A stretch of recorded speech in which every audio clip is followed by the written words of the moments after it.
Merry Christmas everyone! Ngayon ay nandito kami sa Yakimix Restaurant sa SM North, Quezon City. So ayan, napakadaming pagkain, so talagang mai-enjoy mo. Ayan, dahil may sponsor dito sa amin, kaya kami naririto. So ayan, salamat po sa libre, Ate B. So ayan,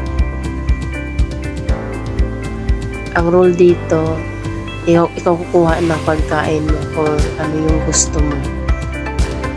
At dapat maubos mo yun. Dahil pag di mo maubos yun, may additional na bayad siya. So, ayan. Kaya, kukuha lang ng mauubos. Pag kukuha ka ng unti, kapag naubos mo na yun, pwede ka na magtagtag. At least, sigurado kang maubos mo yung pagkain na yun.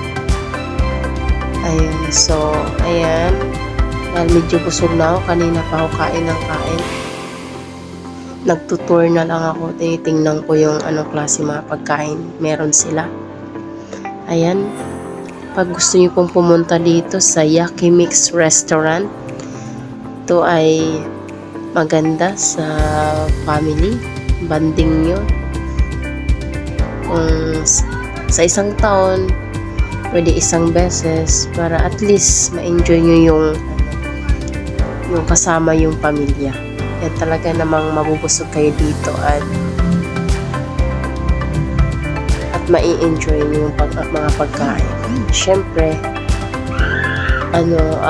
banding rin ng isang pamilya. Ayan, nandito yung mga kasama ko na nagkagandahan. Smile!